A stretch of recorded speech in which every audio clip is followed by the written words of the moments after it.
Well, welcome to Connect to Thrive Mastermind with Sherry Prindle and Writing for Impact and Credibility. As an entrepreneur, business owner, or networking warrior of any type, we write emails, social media posts, presentations, website content, ads, and captions, as well as books and articles. Some of you are familiar with that. Writing is a huge part of your infrastructure. Audiences are sophisticated. Platforms are cutting edge. Content is key. But does your message shine through? In today's mastermind, participants will experiment with techniques and best practices for getting attention, targeting your audience, tapping into your creativity, organizing your thoughts, streamlining your message, and getting results. Be prepared to leave behind lessons you learned in school and break into writing for results. Sherry Prindle is an international event coordinator, innovative speaker, and corporate trainer who has delivered over 3,000 presentations in 50 states, 9 countries, and 3 languages. As an executive coach to small and solo business owners and marketing consultant, Sherry organizes the biannual Star Marketing Summit for trainers, speakers, coaches, and authors. She founded the Professional Coach Academy, where she has been instrumental in launching the careers of over 1,200 professional speakers and coaches. She has an MA in Business and Linguistics and speaks Japanese and Russian, having lived in both countries. She enjoys traveling, camping, singing, trail running, and team trivia. Please welcome our guest today, Sherry Prindle. Wow. All right. Thank you. So I hope that displayed the type of good writing that I want to work on you with. I was listening though, thinking it was laying it on a little thick there. So it's funny. I see Randy frozen. So I want to make sure that you all can actually hear me. And I am going to do an activity in the chat as well here in a moment. So do let me know if I'm frozen. Well, I mean, if I am frozen, you won't know to tell me. No, we can see you. Okay. It was just funny. I see this frozen picture of Randy and I was a little bit concerned. I'm not frozen. Okay. You're not now. You were in my window. So Randy, just let it go. Randy, let it go. Well, maybe you're a zombie because I don't know what warrior or zombie means. So, there we go. All right. So a couple of just quick kind of introductory things. I will run this as a mastermind, just like you like to have it done. But I thought it would be fun to start with an activity. So I'm going to ask each of us to get involved if you can. There is over to the right side. There are some choices as to what you can look at over there. So most of you probably are looking at the list of participants, but there is an option there for chat, which a couple of you have taken advantage of in sharing your LinkedIn profiles and things. Smart. And what I'd love for all of us to do is to just take a moment, pick a very common item, make sure it's something everyone would know what it was, and write a short description of it. And so the game is that you don't want to name the item in the description, but the goal is that others be able to tell what the item is from your description. So that's the instruction. I'm going to stop sharing so that it'll be just easier for you to look over in the chat and do that activity. So over on the right-hand side, instead of attendees, just click chat. Notice just up in the top on the right-hand sidebar, you should be able to go with chat. I'm going to play right along with you. Pick an item, write a description of it. Don't name the item, but we should be able to figure out what the item is. Who think Randy's is a cat. And I'm curious.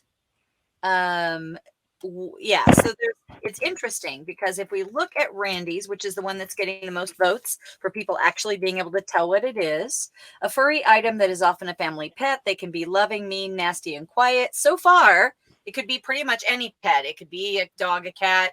It could even be like a gerbil or a hamster, right? Right. But then we get to the part that says, but in the end, they are second to man's best friend. Okay, so that tells us that it's not a dog. Right. So we make this assumption that since it's not a dog and since it's second, that it must be a cat. Okay. Are we right, Randy, on the cat? Yes, ma'am. All right. Very good. Now, as we look at, let's take David's. I think I know what this is, but let me ask several of you to guess. What do you think David's is? Either out loud or in the chat. Do you want me to post it back in so you can see it? I think it's God. That's perfect. I love that answer. Well, David operates by divine inspiration. So I thought it was David himself. And here I thought. All right, guys. You got to take it if you can dish it. Yeah, well, it's a little more closer to me than that right now. Although God is always with me, so that's Right. actually. That's funny. So then here's the one it did get a guess. I wasn't sure of it. I want to play a little bit of a different approach to this one. So this one's Dia's, and this time what I'd like you to do is, instead of guess what it is, what I'd like you to do is either out loud or in the chat, go ahead and share what it could be. Like, think of all the things it could, which is what we actually did to David's without that being the directive, but it was funny. So what could Dia's be? What are all the things it could possibly be? Let's go with some of the obvious ones as well, because I'm not seeing those come up. I did see a cup, a Stanley cup. Yeah, so it could be some kind of a cup or a bottle. So that's the interesting thing about this particular activity, is that you can look at when you're writing what you're writing, you know what you mean. And because you know what you mean, then you don't necessarily have a sense of how much can be inferred, how much can be just kind of assumed that the audience will understand. And then this concept that a pitcher, a can, very good, is this concept in writing and speaking and networking and whatever you do. This concept is called scope. And for me, this is one of the most difficult parts of writing. I know a lot of you were in project management. You've been in leadership. So you know that in projects, we have scope creep. So this concept of scope is incredibly important anywhere, but we don't talk about it very much in the writing world. And yet, in the end, that's really what it's all about, is how much breadth do I need to give? Like, how much of a context do I need to give to the thing I'm talking about? And then how much depth do I need to go to? And then sometimes there's a great little secret trick that says, you know what, you might not have to go as broad or as deep, because the reason we don't want to go too broad or too deep is, of course, we don't want to waste a bunch of time, right? We don't want to have our writing be too long. And the worst thing that can happen, right? TLDR, right? Too long, didn't read.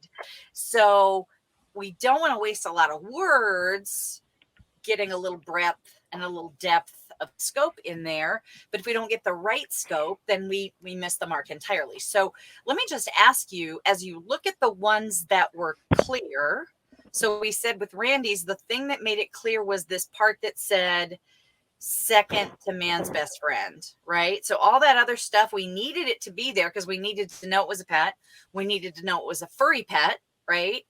But in the end, that didn't do it. And we needed those things. But then that one little piece that clinched it and made it so that we didn't have to give too much more description that can be boring was where he used kind of an analogy, something that's already a saying in society about man's best friend being a dog, right? So as you take a look at your descriptions, well, let me take a look at mine, because most of you knew that mine was a magnet. So what specifically was it in, because I put a lot of words there. What was it in the description? And I'll go ahead and repost it down at the bottom. Well, yeah, there you go. So that was the thing I was asking, is like, what was that one little thing that clinched it for you to where you knew that it was a magnet? Dan's like, nobody is watching. So that was so Dia says it was the part that says that it sticks to metal. Like that was the key thing, right? Yep. Yeah. So then if I look at all of this, I have several hanging from my file cabinet. What I'm going to say that's kind of like the context, right? It kind of gives us kind of a container within which to kind of comprehend, okay, where are we, is it bigger than a bread box? The next part, they hold up papers, and the one I'm looking at says dance like nobody is watching. So they hold up papers. That's a descriptive piece. The dance like no one is watching, that's something that we often add in like a little story or a little anecdote to just give it a little interest, right? Just give it a little spark, kind of a decorative piece. And then what makes them unique is they only stick to metal and can be removed and reapplied with no mess. Boom, that's the clincher. Now, if I had only said that last part, this is an item that that only sticks to metal and can be removed and reapplied with no mess. Many of you would have already known, even just from that. I just dropped my glasses. That's fine. And it was a magnet. So in the end, there's also that piece that says, well, when I write, I could just write, it adheres to metal and you can remove it and put it back, and that probably would have said it, but it wouldn't have given us anything. So there's always that kind of scope fight between how much detail do I need to put in there for people to comprehend it, and what do I need to do to make it fun? So now let's deal with the ones that didn't come up at all. If you kind of scroll back up, there are several people's descriptions that we didn't really say anything about. So that beautiful moment when you realize that you have seen your life passed on to ... Flipping through the pages, the words and drawings reach out with action and intrigue ... There was no sweet, short and sweet orange. Okay, so those were ones that we didn't really guess because we were probably less sure of. So as we look at those, and you think about the writing that you do, then remember the instructions were to pick an item that people readily can recognize. Don't name the item, but remember the instruction was that from the description, people should be able to tell what it is. So one of the things also that can come from this is how many times do we get so caught up in the fun and the creativity of it that maybe the message doesn't actually appear there, that in the end, maybe it wouldn't be quite as fun. But if the instruction was that we should be able to know what it is by reading it, then, So go ahead for the rest of you. Tell us what your item was so that we're not wondering for the rest of the presentation, and then I'll move forward. David's had to be divine inspiration. No, it was actually a cell phone. A mobile phone or a smartphone. I lose. You were overthinking it. I was the most obvious thing. I was looking at my phone and just thinking, okay, yeah. I'd like to say I'm divinely inspired when I wake up and when I'm driving, but I honestly unfortunately, this smartphone kind of takes the place of a lot of things we used to rely on. Yeah. Staying in touch with my family and friends, all those things, cool. Right? Anyway. All right. So Ricky and Dawn and Zip, tell us what your items are, please.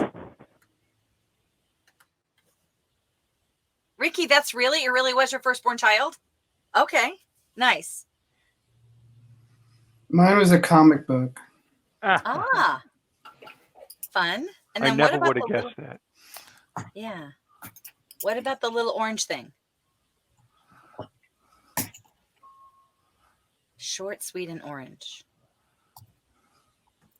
Short, sweet, and orange. Zip. It looks like Zip is on it as usual. That's a typical Zip type of response. Right.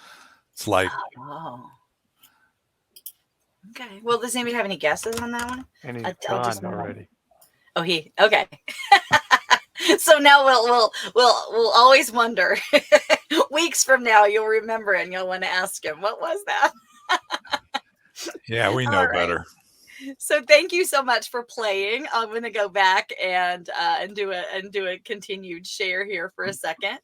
And but thank you. So the idea from doing that activity is to kind of give you a warm up, give you a feel for writing, because a lot of the time, especially for your businesses, you write the same things over and over again. I know I have that thing memorized. I organize the biannual Star Marketing Summit for trainers, speakers, coaches, and authors. Like, I could say that in my sleep, right? So a lot of you have the same thing. I heard the graphic designer kind of talk about that you design graphics that do, and you have this little list of things, and boom, that's, and so I wanted to do that activity to kind of get us into that space of, okay, what if you were actually writing from scratch? And what if some of the things that you wrote a long time ago really need to be rewritten from scratch because the world has changed? I mean, over the course of the last couple of years, people have really changed. Organizations have changed. The approaches to things have changed. So I have been approaching my marketing writing and changing it quite a little bit.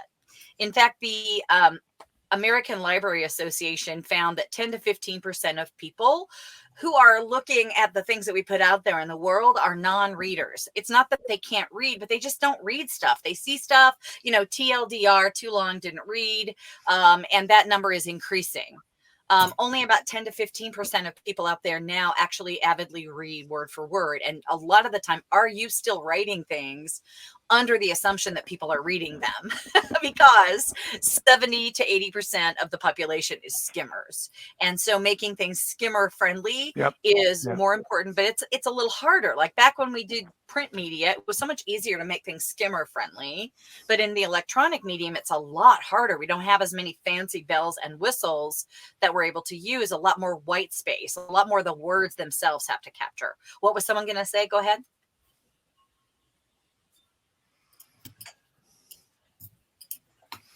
Well, I don't know. I think Randy was just agreeing. Okay, yeah, great. I think I just had, I can tell you that I have been a skimmer ever since I took Evelyn Wood's speed reading course. And I've been skimming my entire life since then. I teach Evelyn Wood reading dynamics, believe it or not. Yeah. But I would like to think I have the ability to pick out the important things, but maybe I miss a lot of stuff. Generally, I don't think you do. In fact, I believe that learning how to speed read made me a much better writer, because one of the things that we teach you to do is ask yourself, what do I need to know? And approach the reading, not from I'm going to read for the sake of reading, but I'm going to read it to find the answers that I need. And then all of a sudden, if you start reading that way, you start going, you know what? More people need to write with that in mind, right? Well, I just finished reading 3 books that my son gave me on mountain climbing in New England. And I can tell you I read every word. Yeah, I was going to say, I teach Evelyn Wood. We don't specifically tell people to skip. We just tell people to read for me, go over it once and get a framework for what you need to know. And then ask yourself, do I want to go back and actually read every word? And if you decide you want to, awesome, right? So 70% of the population is risk averse to reading. They're afraid to read your stuff. And it used to be that they're afraid that they have to do something. But now, as you know, we're just afraid of everything. Is it a marketing message? Are you going to try and sell me something? Right. Right. And it's this crazy place that we live in right now where it's like, I have something of value and I want people to know about it. And other people, the people who need that, do want to know about it. But there's so many messages that are completely unrelated out there that are bombarding me. I'm like, no, I don't care about that. No, get that out of my face. That pretty soon I'm like, okay, I don't want to hear from anybody. Right. And then I can't get the messages that I really need. And you can't hit each other. So, that becomes sort of why it is that we want to be getting our word out and somehow getting to these people in this world. So just wanting to ask you, like, how do you get the word out? What are your primary methods now of reaching people? For those of you who are actively trying to reach people, either potential clients or people that you want to interview for your podcast, or just people that you want to network with. Let me just hear from some of you. What are your main methods of outreach? Email. Okay.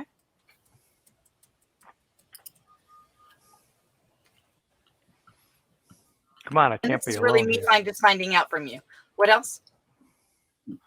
Well, I would say that I'm using, when it comes to outreach, again, with 100,000 plus connections, not only in person, in my network and everything, but with all these other platforms. Outreach is more, getting people, but I'm always, scanning those, skimming those to see who has a dream, who that I can serve. But I'm now using the Be Connected platform. All that noise into what I call noise, because it's hard to process when you Kind of losing you, David. Oh, really? Yeah. I can hear you fine. Let's see. Yeah, you did. It just sounded like you got distant. So Yeah, anyway, so yeah, I use technology to kind of channel it. It's basically okay. what I do. Anybody else? How do you reach out? I'm writing this down. I mean, I think it depends It's on how to reach out, but how Okay. do you get a response back? You can do a lot of reaching out, but how do you get the response? Right. Yeah, I think it depends on who it is you're reaching out to. Yeah. I mean, some people, I'll send an email and say, hey, let's chat.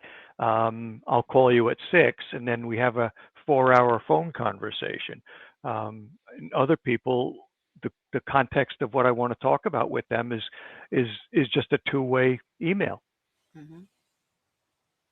Well, and I noticed I went to a lot of your sites, the people that I knew were going to be here. I kind of looked at your presence.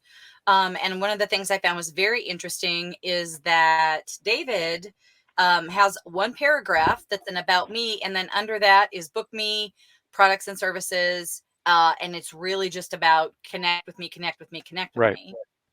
And one of the things I noticed, Shiraz, you talked about Shiraz Babu, who's been on here recently. Shiraz is just like that. Rather than having a website, he's got a good looking LinkedIn profile. And then he's got like links to, times like having a conversation with him. Where do you go to connect with me?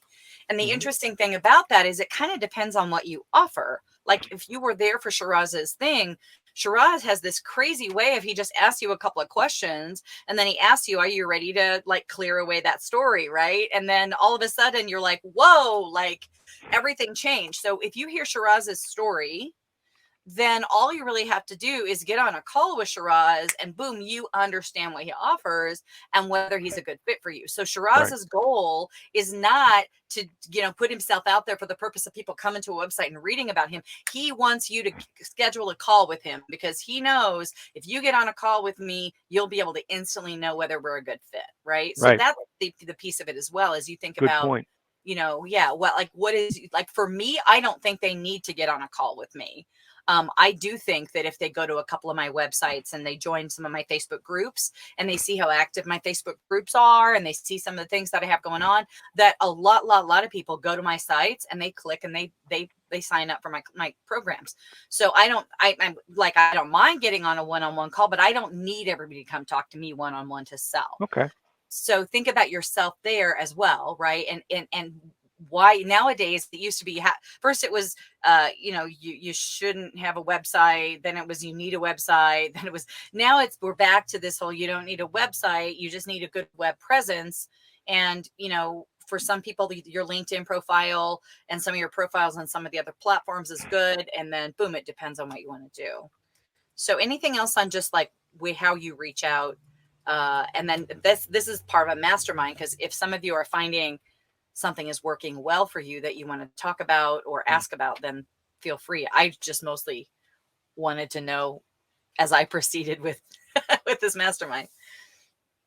Yeah, I think that I think one of the things you said, I found it interesting because actually that is my intent as well with Raj or with Shiraz, and similar in that I don't mind my message getting out to everybody when I talk about how do we, if you want to get into applying my message or working, then I only have a certain amount of capacity. I also need to understand if it's me or somebody else. So, because I've been retired for 17 years, which means my ideal day includes people that I want to serve and I know that are inspiring to serve, not that they're inspired, but so anyway, so yeah, it's why are you reaching out? What is your intention when you say outreach or whatever? What are you going to do with that? I think a lot of people, fall into the trap of, let me get my message out. I want everybody to know who I am. And then, as the theme song says for my podcast, it's not a race to see how many people know your name. You basically need to figure out what you're going to do with it. You don't want to be the dog who caught the bus, and say, okay, now that I've got all these people reaching out to me, I hadn't thought about what I'm going to do or what's going to mean, right? So there's got to be more intention, not just, oh, this looks good, I can get a bunch of people. Be guys like Zip that run around and connect all the time, but then wonder why nobody's paying attention. And I'm not being critical. I'm just saying, the thing is, it's focus and why, and that's part of, I think, what we're going to explore here. I assume, is how do you build the message around that? How do you build your copy around that? And I'll just add to that. And in my case, I believe that my writing style and my speaking style are very different. Mm-hmm. So, what is effective in one example or in one instance may not be acceptable in the other, or effective would probably be a better word. Well, and just to say that for a lot of us people, our writing style tends to be more formal than our speaking style. Thank you. Yes. That's it. So then all of a sudden we're out and we've got this very formal sort of write up. Maybe somebody sees you at a networking event and thinks you're a really cool, fun guy. And then they go look you up and everything's very stilted and very formal. Right. That used to be normal, but now it's like, well, wait a minute. Where's that guy I met at the networking event? Right. Right. Good point. Oh, he must be real serious when you do business with him.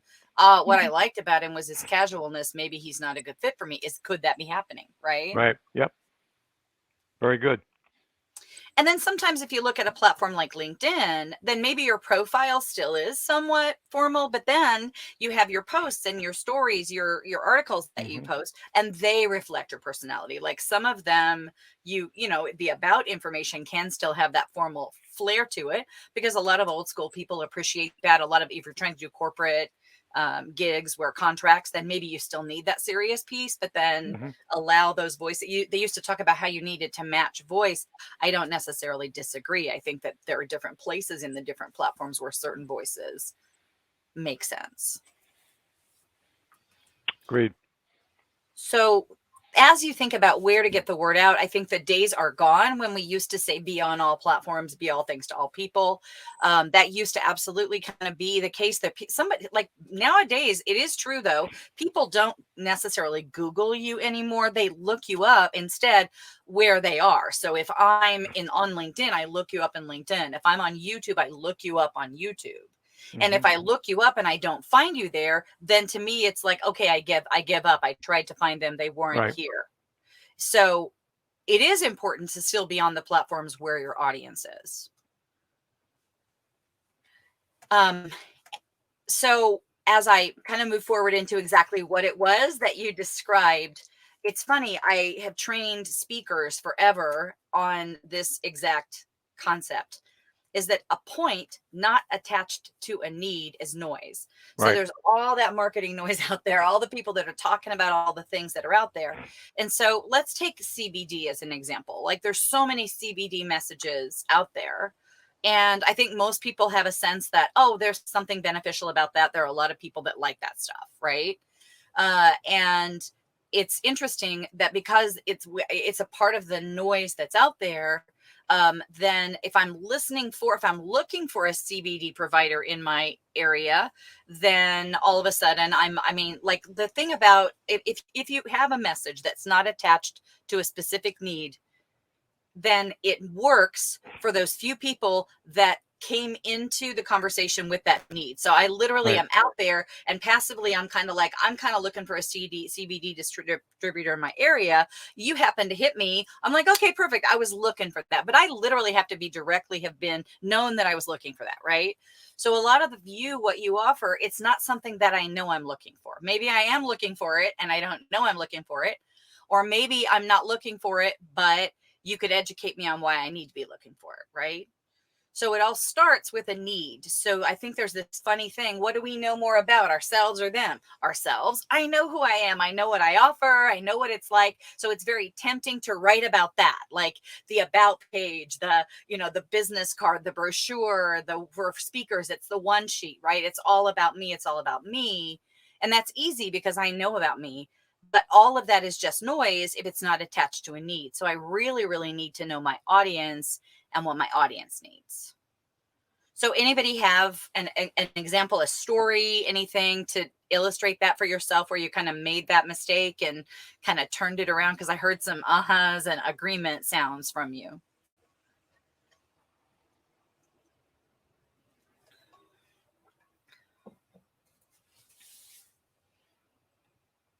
So if you have anything, feel free. I know it takes a minute to muster up the unmute and stuff, so feel free. But I was mentioning that I had trained speakers forever. And I came across, this is something I kind of invented after many years. The number of presentations I've given now has increased to about 4,000 presentations. And I mean, most of them full day training seminars. And what I discovered kind of on my own was this formula that I put together. And it's a presentation effectiveness formula. And it works no matter what medium through which you present yourself, be it in writing or in speaking. So the idea is that the first thing people do need to know is they do need to know that you're credible, right? You know your stuff, you are qualified. So for me on social media, that's where that more formal about section is. That is where putting your name, your letters after your name, all those types of things. I do believe those have value. I don't think people actively read super long paragraphs on that. But generally they do. They like to see you've got a title, you've got, some qualifications there. So I do believe it's important to fill that out. I don't know how important it is for those things to be deep and detailed and in depth because people glance at those. And I need that before I'll move forward. The second piece is likability. And there's a lot of people that give a lot of presentations on, I don't care what you say until I know that you care, all of that. That's not my shtick, but it is a piece of it, important piece of it. The good news about likability is most people are likable. So you don't necessarily have to work super hard on that one. The main point is that I have found credibility comes above likability. Like until I believe that you know your stuff, it doesn't matter so much if I like you. If I come into a meeting like this and I'm like, this person's kind of funny, they're kind of goofy, they're kind of silly, they're kind of playing along. And then later I find out, wow, they're kind of a badass. They're like, they've got all these qualifications. It's like I almost learned it backwards and it's almost impossible to repair that. So like Randy, the fact that you come in here and it only says Randy, like when I come into an online presentation and I don't see your first and last, when I see your first and last name, then I can look you up real quick. I can go on, multitask, go on social media, kind of look you up. The fact that yours just said Randy, if you had something that was kind of a good fit for me and I couldn't look you up, I couldn't tell, like these guys seem to like him, he seems pretty cool, but I don't have any idea how he is. It's almost like I liked you first. And depending on what you're trying to achieve, then the credibility really kind of, it's better if the credibility is there first. So that was just a hope I didn't like, but that was like a simple example. The key then becomes 3. And this is where I'd like each of you to kind of think about yourself. So a lot of people are super credible, but they're not very relatable. Can anybody think of someone like that? Someone that maybe a famous person or someone that you are familiar with, that boom, the minute I say they have high credibility but low relatability, you know exactly someone that's like that. Can anybody think of someone like that? A lot of politicians fall into that.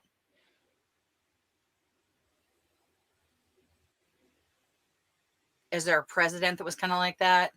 People didn't necessarily like that president, but they were super qualified. That might be relative, but. Yeah, I don't know that that's, I mean, I think there's people that,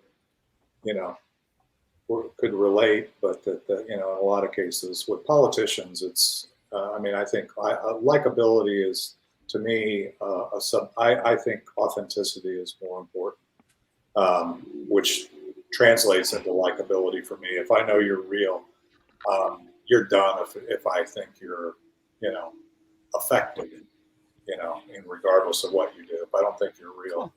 And so, I mean, I think that's one of the things that I think when you went back to, you asked the question about story. I mean, the thing is, one of the reasons why I do story in the second segment of my podcast or whatever, and I tell who they are, is I give their quote credibility or their, the high points, and then they tell their story, which then people begin to either like or dislike, and then you're attracting your peeps, right? You're attracting people that are like you. And relatability is relative, right? Relatability is, okay, if you've been on a similar path, then I can align with that. But if you're, out here in left field, I'm going to have to work pretty hard to figure out how I can relate. So I love what you've said, because here's a really cool thing. There are people that have come to me and said, this is the audience I want to work with, but I don't have any experience working with these people. How do I establish credibility? And then I basically come in and say, well, you've got that story.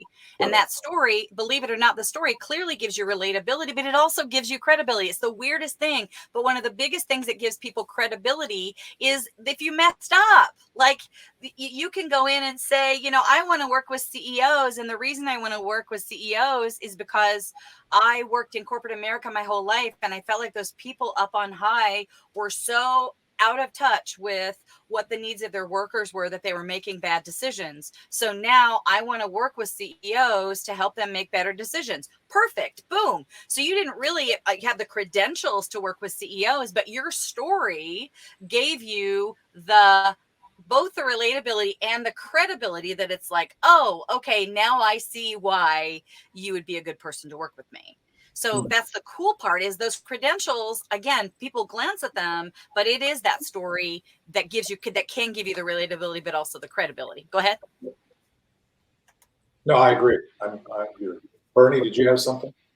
I was going to use a political analogy. Yeah. I think that John McCain, Mitt Romney outdistanced Obama greatly in credentialing, but I think Obama was more relatable. And yes, absolutely. And even Biden struggled with the likability piece and has been working on that. So I'm going to say even that's been a big piece for Biden as well. Since Obama, many people say there hasn't been as likable a candidate that has come, or as relatable a candidate, right, that has come out since him. And the same kind of thing was happening back in the 80s with some of those candidates with like Clinton and Reagan versus some of the other candidates, right? So in the end, the main thing the point of this formula is that what I find is that these are the 5 things we kind of need to provide in what we share in this order. So what I mean is I have to first believe that you know your stuff. Most of the time that's just covered when I glance at your credentials. Likability is probably there. Just be yourself, be authentic, as David said. Relatability is the key. So I can believe, like, let's say you give a presentation and I'm like, wow, or I read an article that you wrote and I'm like, wow, this person really knows their stuff. But then let's say there's an offer at the end that says, to schedule an appointment or sign up for something. I can easily say, well, I believe him. I believe this is good. I think she knows what she's talking about, but they're not like me. Like, that's going to work for them, but they're smarter or richer or whatever the thing is, the disconnect is, right? So humans are huge. They're really good at opting out, right? So it's easy for me to opt out of furthering my interaction with you by going, well, yes, like I believe them. They're smart. Their content is good, but it doesn't apply to me because they're this and I'm this. Man, humans are hugely good at doing that little opt-out piece. So that relatability piece that says you're like me is essential, because if I don't see, oh, you're like me, that means this does apply to me, and that means I can use this, and boom. And without all 5, I believe in this order, that's a lot of the time where the disconnect happens. Thoughts? Anybody? Well, your mic's still open. I actually have a thought, but I don't want to be the only one with thoughts here. So anybody, just open your mic. Most everybody has been muted and unmuted, so you should be able to just open your mic. And if I see you open your mic, I'll call on you. So my response to that is I agree 100% with these being the things. Some of it is how you accomplish these things, but the reality of it is you can have a great resume and people can look at it and say, you come into the conversation, they believe you can do it, but they can't see themselves doing it, or they can't see themselves enabling, either they can't relate to where you came from or not. So, all the information that you're then attempting to communicate, I think does fall into these categories. I like the system, or like the progression from that as well. I think some of us, we jump to the credibility and assume everybody gets that and whatever, or we don't do that, so, I would agree. And sometimes we treat applicability and practicality from a factual standpoint when that's actually more emotional. It seems like they should be able to connect that this applies to them, but they can't see that it applies to them until they can see that you're like them. It's a weird disconnect. Right. Randy, did you have something? Yeah, I mean, I agree with everything that's here, but I think when it gets down to number 5, all the other stuff can be really nice and important and impressive and all the rest of that. But if I can't use it, then it was a great presentation, but I can't use it. I agree. So you can opt out at any point, but you tend to opt in starting at the top. So agreed. Right, exactly. So I'm not even ready to entertain whether it's applicable or not, though, until I get the first 4. Right. And then at any point I could Agreed. opt out. I agree 100%. Yeah. Agree. So just like a message not attached to a need is noise, and offer not attached to a need is annoyance. I talked about CBD because that was an easy one, but it's easy to say, oh yeah, every networking group has a CBD person. Every networking group has a person that's a real estate person. Every networking group has and it ends up kind of becoming noise, right? And that's why one of the things they tell you to do at networking groups is to give a specific circumstance, right? Don't give me the broad general idea. Give me a specific circumstance in which this might apply to me, and that makes a very big difference. So here is where I know David's been like, I know you're going to give us some techniques here, so that's where I want to move. So much of the time when we sit down to plan a written or a presentation, we ask ourselves the wrong question. So when I have interviewed many of my audiences and I say, when you're sitting down to write something or to plan something, what's the question you kind of ask yourself to get the thoughts out? And the most common answer I hear is, well, I ask myself something like, what do I want to say? And what do I want to say is such a horrible question to start with. Because what do I want to say has nothing to do with any of the things we just talked about. What you want to say has almost no value out there in what it is that you say. So when I teach people how to do writing and promoting, then I ask to please banish the question, what do I want to say? And instead replace it with these 3 questions. Who is my audience? What do I want them to do? And what do they need to know to do that? So I think that you've had plenty of people talking to you about customizing your audience and finding your buyer persona. So I'm not going to hit that any further. Just how to do that. Next question, what do you want them to do? So it's not about what you want them to know. It's about what you want them to do. And then what do they need to know to do that? In this presentation, I really want to focus on that third question. Is that a lot of the time we know who our audience is, we know what we want them to do, but then we veer back to, well, what do I want to say? What do I want them to know? No, what you want to say and what you want them to know is noise most of the time. In the end, it's what specifically do I want them to do? What specifically do they need to know to do that? And then, shh, I'm not saying that other content can't be out there. Like you can have a link in there that says learn more. There are people that like to go more in depth and read more or whatever. That's fine. Have that stuff available out there. But in the main place that you're talking to people, then boom, what do I want them to do? And what do they need to know to do that? Which is why I love that both David and Shiraz, they have a little tiny paragraph or a little bit about themselves. And then they quickly say, book an appointment, because they know what I want them to do is book an appointment with me. I invite you to do it backwards though, to say, okay, what is it that I want them to do? Right. And what do they need to know to do that? And so those of you who have content, like maybe you wrote the content first and then you put the calendar invite, just go back and look at your content and ask yourself, this is how we do editing. Ask yourself, wait a minute, as I look at this about me piece or whatever's in there, right? Like what really is in here that is just a part of what I want to say or what I want them to know. And let me just kind of even start fresh and say, what do I want them to do? And literally ask, what do they need to know to do that? Well, they need to know that I have this experience and I help this kind of person. They need to know what to expect in this session. They need to, and you may find that you might cut in half that about section, because in the end, one of the biggest mistakes we make is we try to kind of show them, this is the whole storybook, when all I really need you to do is open to the, first page first. And then once you're on the first page, then I'll tell you what you need to know to do the second action. And then I'll tell you what you need to know to do the third action. So in the end, if I were to give like really quick 5-minute writing advice, it would be stop asking, what do I want to say? And start asking, what do I want them to do? And what do they need to know to do that? Other thoughts on that before I kind of finish up with a little formula? No, I think that's perfect. And I think that's great from my perspective. Randy, did you have something? Yeah, I was just looking at this, and where does what do they want to hear come into play? Absolutely. I do have what do they want to hear coming in. So thank you. Yes. So Okay. Stay tuned, because I agree with you. That's a big piece of it. So I have to say it right.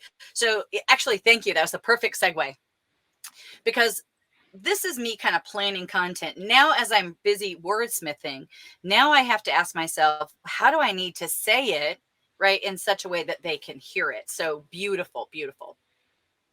So as we look at who our audience is, there are lots of things out there that we can do to find out what is our communication style, what is our personality style, some of those types of things.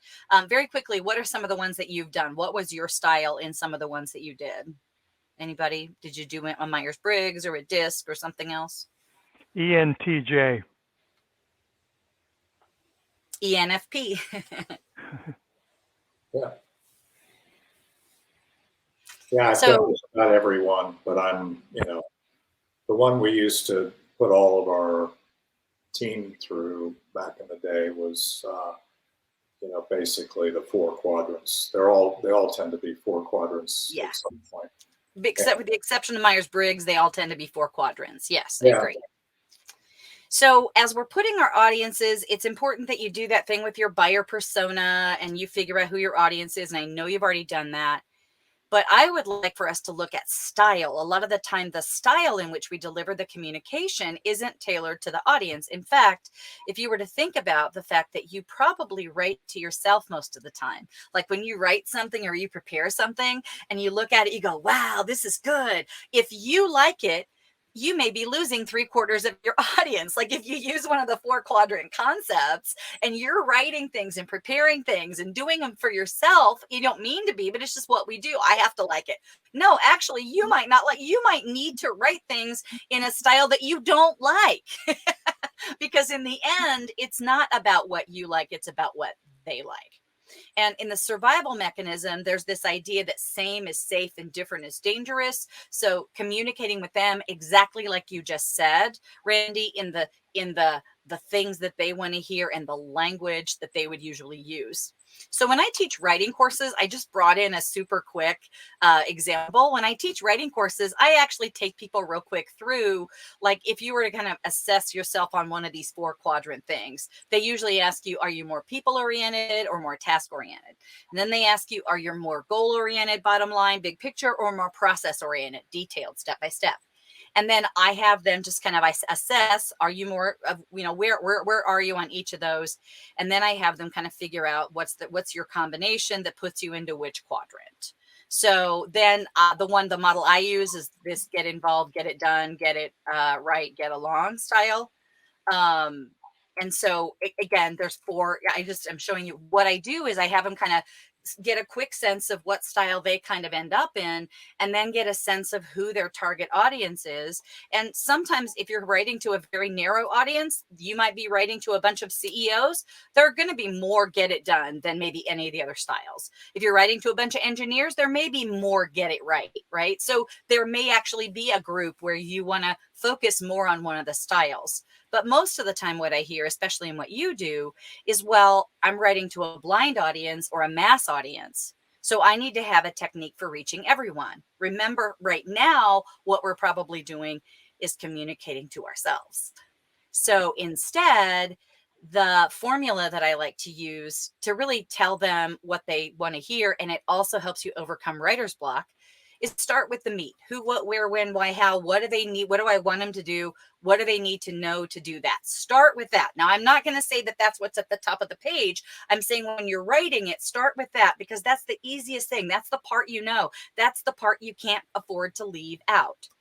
Then add a bun, because we need to soften it up, add some etiquette, some protocol, make it softer, make it more digestible. At that point, ask yourself, what are a few of the other details they specifically need to know? And then finish it up with a little sauce, which is the most important part in marketing. What's in it for me? So as we look at it, the thing that I want to share is that when you write it, you're actually going to write it the way it's written on the right-hand side. Step 1, write down the meat. Step 2, slip the bun in the top and the bottom.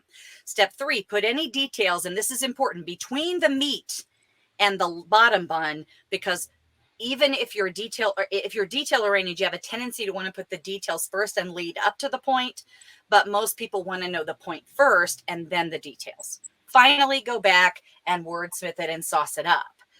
And so the way it shows up is the way it's built on the picture on the left. There's a bun, there's the meat, there's some details, and then there's some sauce kind of interspersed throughout. But the way you write it is on the right. And this allows it to be faster, and it allows it to be more targeted to the audience. Sure. So, just as a time check, yeah. we need to. I have my final little thing, so I apologize. That's okay. So persuasion process says step number 1, you start with, where are they now? What are their needs? Step number 2, where would they like to be? And this is stuff in fact, the last time I spoke with you all, I shared this process. Mm-hmm. Step number 3, this is where what they want to hear comes in, Randy. What do they think is the cause of their issues? What do they think they need? Because we have to speak to them in the language of what they think they need. And then once they hire us, then we deliver what they really need. So only notice step number 4 is how you get them there, the process. And step number 5 is the proposition. So just like credibility comes before likability, before relatability, practicality, and applicability, it's like when I'm writing, I need to first meet them in their pain. Oh, yeah, I have this problem. Oh, how about this? Yeah, I want that. But here's what I need. They already have a sense of what they need. Make sure that you communicate with them in that language, exactly what they want to hear. Then, and only after all of that, do they care. This is how I do it. We tend to lead with that. And that would be right before the proposition that would make all the difference in the world. So thank you so much. Sorry, it went a little bit longer than I should have. But thank you all so much. And I wasn't as mastermindy as I had hoped either, but no, it's fine, Sherry. I mean, again, one of the things is we label it as a mastermind because we want it to be very engaged, interactive, and as a speaker, I know that's something that you're always striving for, is people to actually, you don't want to just be out there speaking and then nobody does anything with it. So as a mastermind, I mean, this truly is, we help each other apply, not only today, but as we go forward, things that we're learning in this process. So that is the intent. So you've given us a lot of great thoughts and content and things to consider. and to put into practice. So I think we all find ourselves in this group, especially those that are regular attendees, will say, well, remember when Sherry was saying that? Well, that's where you're really, so it does give us that content. When Dia was here, she had, her, and it was different. We each have our focus, if you will. So I appreciate that. Anything we can do for you. By the way, did we give her a hand? Yeah, give her a hand.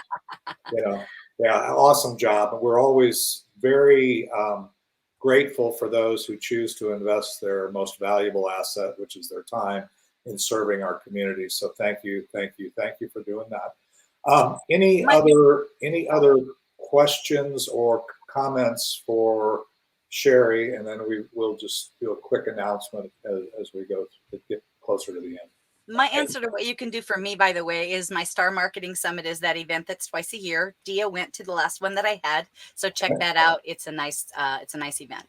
Yeah, and if you could, Sherry, make sure I get your links and stuff to that or anything, and we will incorporate this. It will be recorded. There'll be a lot of people that'll look at this post today, and so we'll post those links in the show notes for the recording, so people can find it. I had a question, Sherry. Is the hamburger method yours? Yes. Excellent. Want to give you credit. Thank you. That means she's already stolen it and she's incorporated it into her presentation. I don't think I've ever had an original thought. So, Randy, go ahead. Yeah, great presentation. I really enjoyed it, and it flashed back a lot of my experiences. The one, not observation, but a thought that I had is, since I've been around for a long time, presentations, sort of like the way you've laid this out, presentations were sort of the rule of the day in my early days, okay? You said, hi, come on, you got a viewgraph machine, you'd stand up, you'd pitch, blah, blah, blah. Today, it's a conversation. It's much less formal, and it's harder, I think, it's a little bit harder to accomplish some of the things that I agree with you need to be accomplished. Do you have any thoughts on that? Yeah.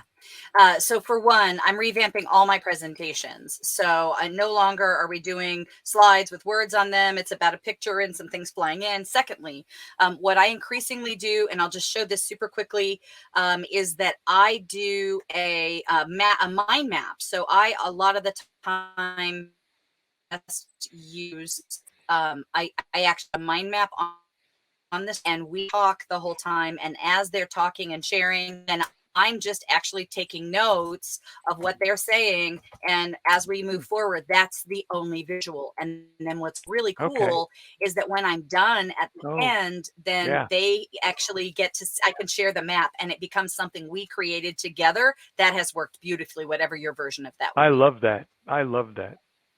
Thank you, Sherry. Anything else before we get into announcements or anything?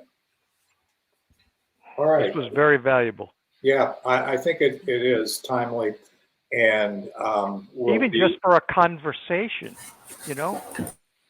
Well, we're getting into the end of this year, guys, and into next year, and obviously we need to keep the plane in flight. So looking at things in terms of how to, number one, get clarity on our message, getting it out there, taking advantage. Having intent, all those things are things we should do every day, but at least, on an annual basis, we visit our stuff. So let's see, who opened the mic? Zip, you opened your mic, so you're to speak. Okay, Sharon is the artist. Will be at St. Gabriel's Church from tomorrow from 9 o'clock till 5 o'clock, and there'll be some 120 other vendors. But she'll have her earrings out there, and she is now making pickleball paddles for pendants or for the Christmas ordinance. So if you need, now it's time to go shopping for your people who play pickleball. Okay. All right. So Zip, as always, just share a link. We'll we'll share that in our private group, which for the moment is residing in Facebook. We'll be moving off of that platform over time, but not completely.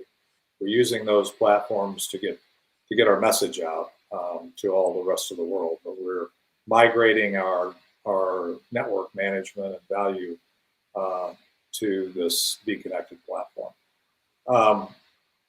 Any other announcements? Again, Sherry, thank you. I can't be grateful enough.